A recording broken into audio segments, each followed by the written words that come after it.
Hello student, welcome to JPN academy. आशा करती हूँ कि आपकी तैयारी अच्छे से चल रही होगी। आज हम पढ़ेंगे नाउन, जिसको हिंदी में कहते हैं संज्ञा। ये टॉपिक जो है पेपर 1 पेपर 2 के लिए बहुत ही इंपॉर्टेंट है। इस टॉपिक से जो है 3 और 4 मार्क्स के क्वेश्चन पूछे ही जाते हैं। टाइप्स ऑफ नाउन से भी क्वेश्चन पूछे जाते हैं और कुछ इसके इंपॉर्टेंट जो है रूल होते हैं जिन पर जो है मैक्सिमम क्वेश्चन पूछे जाते हैं। तो उन इंपॉर्टेंट रूल्स को भी आप देखिएगा, इस वीडियो को पूरा देखिएगा, स्किप मत करिए, क्योंकि आपको बहुत इंपॉर्टेंट रूल्स जानने को मिलेगा नाउन से रिलेटेड। तो पहले हम बेसिक समझ लेते हैं कि नाउन क्या होता है। Noun is a word use as name of person, place और थिंग। किसी पर्सन का नाम या जगह का नाम या कोई थिंग्स का नाम, तो उसको नाउन ही कहते हैं। जैसे कि हिंदी में किसी व्यक्ति, वस्तु, स्थान, गुण, कार्य या अवस्था का नाम को जो भी संज्ञा जो बोध कराता है, जो भी नाम होता है, उसको हम संज्ञा कहते हैं। जो भी आप नाम सुनते हैं किसी पर्सन का, व्यक्ति का और वस्तु का, तो ये सब नाउन ही होते हैं, जिसको हम हिंदी में कहते हैं संज्ञा कहते हैं। आइए टाइप्स ऑफ नाउन समझ लेते हैं, जो कि बहुत ही ज़्यादा इंपॉर्टेंट है। Types of noun: proper noun, common noun, collective noun, material noun, abstract noun. इन पे जो है टू थ्री क्वेश्चन जो पूछे ही जाते हैं पेपर 1 पेपर 2 में, और वो भी पैराग्राफ से। पैराग्राफ से आपको चाहे आप प्रॉपर नाउन पूछ ले या कलेक्टिव नाउन पूछ ले या मटेरियल नाउन पूछ ले, तो ये टॉपिक जो है टाइप्स ऑफ नाउन जो है बहुत ही इंपॉर्टेंट है। जिसको प्रॉपर नाउन को हम हिंदी में कहते हैं व्यक्तिवाचक, कॉमन नाउन को जातिवाचक। तो ये सब आपने हिंदी व्याकरण में पढ़ा होगा इसके नाम। तो आइए समझ लेते हैं प्रॉपर नाउन किसे कहते हैं। प्रॉपर नाउन से तात्पर्य है किसी व्यक्ति, वस्तु या स्थान के नाम को ही हम प्रॉपर नाउन कहते हैं। जैसे कोई व्यक्ति का नाम हो गया, आपने पर्टिकुलर उसका नाम से बुलाया है उसको, या किसी जगह का नाम बताया आपने, किसी वस्तु का नाम बताया आपने, तो वो प्रॉपर नाउन होता है, जिसको आप कहते हैं हिंदी में व्यक्तिवाचक। जैसे कि रमेश, रमेश क्या है? नाउन है, पर लेकिन इसमें आपने उस मैन की जो है नाम बताया, आपने पर्टिकुलर उसका नाम से बुलाया है, तो ये प्रॉपर नाउन हो गया। अगर आप यहाँ पे बॉय बोलते, तो बॉय तो कोई भी हो सकता है, रमेश भी हो सकता है, रोहन भी हो सकता है, तो ये सब बॉय हैं, ये बॉय की कैटेगरी में आते हैं। ये जाति बता रहा है, तो जाति बताएगा, जो कैटेगरी बताएगा, जो वर्ग बताएगा, उसको हम कॉमन नाउन कहते हैं, जिसको हिंदी में कहते हैं जातिवाचक। अगर आप पर्टिकुलर किसी के नाम से बुलाते हैं, किसी जगह के नाम को बुलाते हैं, तो प्रॉपर नाउन में आता है। अगर आप किसी नाउन को जो है जाति या व्यक्ति के, वस्तु के का बोध कराएंगे, जैसे कि किंग, बॉय, किंग कहीं का भी हो सकता है, इंडिया का भी हो सकता है, या इंडोनेशिया का भी हो सकता है, भूटान का भी हो सकता है। तो मतलब आपने यहाँ पे डिनोट नहीं करा कौन सा कंट्री का राजा है, बस आपने किंग बोल दिया, तो ये जाति को दिखा रहा है, इसलिए इसको हम कहते हैं common noun. Boy, girl, city, मतलब आपने इसमें जो है एक जाति बता दी, एक ग्रुप बना, एक जाति बताया है आपने व्यक्ति का कि ये, तो आप इसको क्या कहेंगे? कॉमन नाउन के अंतर्गत लाया जाएगा। King, boy, girl, city. अब सिटी में जो बहुत सारे सिटी होते हैं, आपने डिनोट करके बताएंगे, जैसे कि दिल्ली, कोलकाता।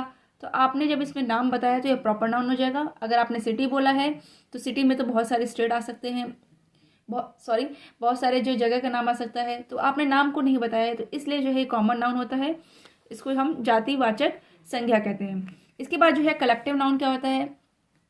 जिस संज्ञा से जो है समूह का बोध होता है, ग्रुप का बोध होता है। जैसे कि आपने बताया कि टीम, कमेटी, तो ये क्या डिनोट कर रहा है? ये समूह डिनोट कर रहा है, तो इसको हम कहते हैं कलेक्टिव नाउन, जिसको हिंदी में कहते हैं समूहवाचक संज्ञा।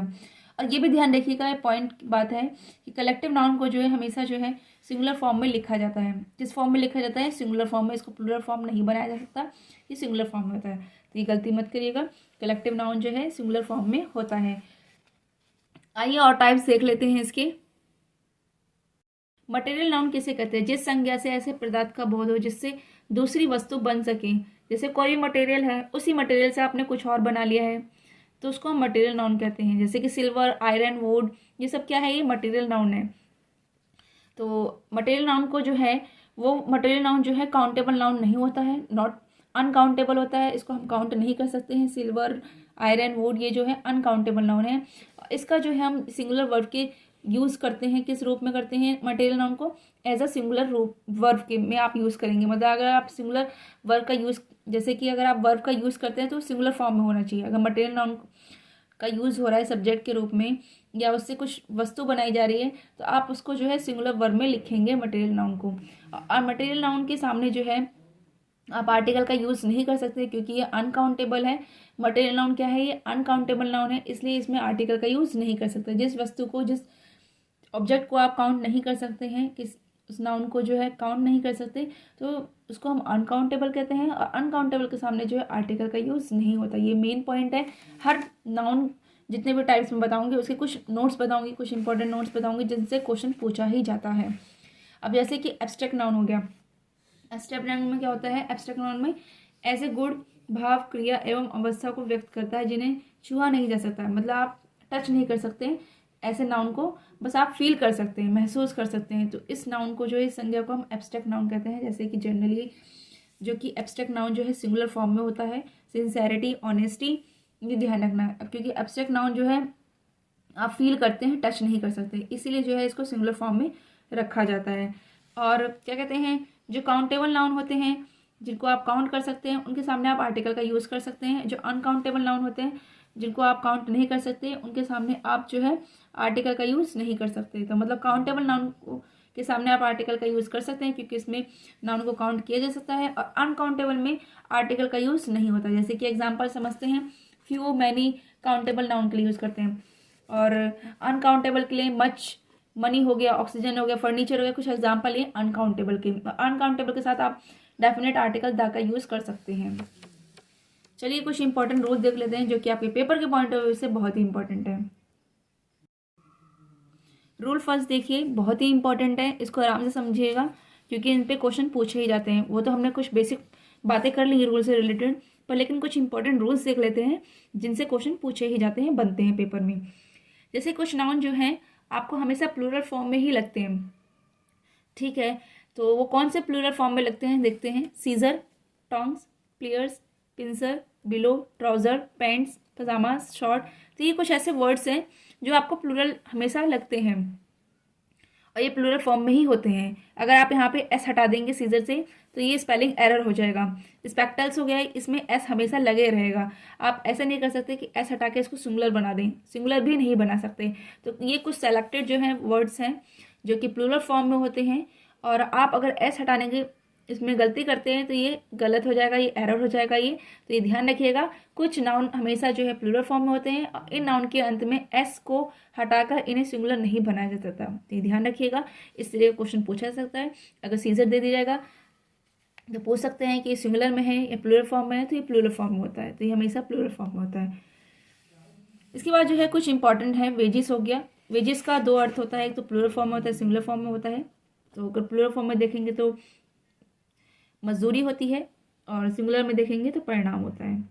इसके बाद जो है रूल 2 में देखते हैं जो कि बहुत ही इंपॉर्टेंट है। कुछ नाउन दिखने में प्लूरल लगते हैं, ठीक है, कुछ नाउन जो दिखने में प्लूरल लगते हैं लेकिन वो सिंगुलर में होते हैं, उसमें एस लगा हुआ है, तो इसका मतलब ये नहीं है कि ये प्लूरल फॉर्म में है। जैसे सब्जेक्ट का नाम हो गया फिजिक्स, इकोनॉमिक्स, एथिक्स, मैथमेटिक्स, तो ये एक सिंगुलर सब्जेक्ट है। ये एस लगने के बाद जो है ये प्लूरल नहीं बनता, ये हमेशा से है जो है ये एस लगने से जो है ये सिंगुलर फॉर्म में होता है। जैसे mathematics, ma'am's, crickets, civics, singles, athletics, billiards, linguistics, तो ये जो है कुछ जो है ऐसे नाउन है जो कि प्लूरल फॉर्म में होते हैं। पर लेकिन आप प्लूरल फॉर्म में तो आप इसको देखेंगे, पर लेकिन ये इसका जो यूज़ होता है वो सिंगुलर फॉर्म में होता है। देखने में तो ये प्लूरल ही लगते हैं क्योंकि आपने क्या देखा, इसके लास्ट में एस लगा हुआ है। तो अगर एस लगा हुआ है तो इसका मतलब ये नहीं है कि प्लूरल फॉर्म में है, ये हमेशा सिंगुलर फॉर्म में होते हैं। और इस पर कोई क्वेश्चन पूछा गया था पेपर में, जो पेपर भी लीक हुआ था इंग्लिश का, तो ये क्वेश्चन पूछा गया था, तो ये सिंगुलर फॉर्म में होता है, ये ध्यान रखिएगा। कुछ नोट्स और देख लेते हैं। टाउन आफ्टर टाउन, नाउन के बाद अगर प्रीपोजिशन आ रहा है, प्रीपोजिशन के बाद वही नाउन आ रहा है सेम, तो ये सिंगुलर होता है। कैसा होता है? ये सिंगुलर होता है, सिंगुलर फॉर्म में होता है, इसलिए हमने यहाँ पे सिंगुलर वर्ब का यूज़ किया है। आप ऐसी गलती मत करिएगा कि बार बार टाउन आ रहा है तो यहाँ पे वर लगा देंगे, तो ये गलत हो जाएगा। शिप आफ्टर शिप, तो ये क्या हो जाएगा? सिंगुलर में होगा। Ship after ship is arriving, तो ये ध्यान रखिएगा, ऐसे आप नहीं लिख सकते हैं शिप आफ्टर शिप्स, ऐसे लिखना गलत हो जाएगा। अगर प्रीपोजिशन लग रहा है उसके बाद सेम वही नाउन आ रहा है तो ये सिंगुलर फॉर्म में होंगे दोनों। रूल 3 देखते हैं। कुछ नाउन जो है दिखने में सिंगुलर लगते हैं और उनका यूज़ जो है हमेशा जो है प्लूरल फॉर्म में होता है। ये भी क्वेश्चन पेपर में पूछा गया था। कैटल, कैवलरी, पोल्ट्री, इन्फेंट्री, पेसेंट्री, ये सब जो है प्लूरल फॉर्म में होते हैं। रूल 4 देखते हैं। कुछ नाउन का प्रयोग जो है सिंगुलर में ही किया जाता है। अनकाउंटेबल नाउन है, इनके साथ जो आर्टिकल का यूज़ नहीं कर सकते हैं। यस, क्योंकि अनकाउंटेबल है तो इनके साथ जो आप आर्टिकल का यूज़ नहीं कर सकते और ये सिंगुलर फॉर्म में होता है। लगेज, बैगेज, हेयर, ये सब जो है सिंगुलर फॉर्म में होते हैं, इनको ध्यान रखिएगा। ये भी क्वेश्चन जो है पूछा जाता है, इसे वर्ड्स दे दिया जाएगा और इसके सामने अगर आर्टिकल का यूज़ करते हैं तो सेंटेंस में एरर है, क्योंकि ये सिंगुलर फॉर्म में भी है और अनकाउंटेबल है। अनकाउंटेबल नाउन किसे कहते हैं, जिसको हम काउंट नहीं कर सकते, अनकाउंटेबल नाउन है तो इसके सामने आप आर्टिकल का यूज़ नहीं कर सकते हैं। एक इंपॉर्टेंट रूल ये भी देख लीजिए, ये भी पेपर में पूछा गया है, ये हाइफेनेटेड नाउन का प्रयोग जो है कभी भी प्लूरल फॉर्म में नहीं होता है, ये ध्यान रखिएगा। अगर 200 रुपीज़ यहाँ पे हाइफन लगा हुआ है, अगर हाइफन लग जाएगा तो 200 रुपीज़, जो रुपीज़ है वो रुपी होना चाहिए, सिंगुलर में होना चाहिए, ध्यान रखिएगा। ये प्लूरल फॉर्म नहीं होता अगर हाइफेनेटेड लगा हुआ है। 5 स्टार्स, तो स्टार्स स्टार होना चाहिए, ये ध्यान रखिएगा। तो 5 स्टार होटल्स, इस तरीके से अगर हाइफन लग गया है तो ये सिंगुलर में होना चाहिए। 200 rupee note, 5 star hotel, hyphen लगने के बाद ये प्लूरल नहीं हो सकता, ये ध्यान रखिएगा। तो ये कुछ सेलेक्टेड जो है इंपॉर्टेंट रूल्स हैं जो कि आपके पेपर में इनसे जो है क्वेश्चन पूछा जाता है, मैंने उनको कराया है इस वीडियो में, तो इस वीडियो को पूरा देखिएगा। मैंने कुछ बेसिक में बताया आपको रूल से, कुछ नाउन के बारे में और कुछ उसके टाइप्स ऑफ नाउन के बारे में बताया, और ये तो बहुत ही इंपॉर्टेंट रूल है जो कि अक्सर पेपर इनसे जो है क्वेश्चन पूछा जाता है। तो मैं आशा करती हूँ कि ये वीडियो आपके लिए बहुत ही हेल्पफुल है। बहुत कम समय बचे हैं ये प्रिपरेशन करने का और ये बहुत ही इंपॉर्टेंट सेशन है। इस वीडियो को पूरा देखिएगा। Please like and share, subscribe my channel. ज़्यादा से ज़्यादा इस वीडियो को शेयर करिए। जितनी वीडियोस मैंने अब तक अपलोड की हैं उनको भी पढ़िए, उनसे आपको बहुत बेनिफिट मिलेगा, आपका पेपर बहुत अच्छा जाएगा। तो बेस्ट ऑफ लक। तो revise all the videos, keep learning. Thank you.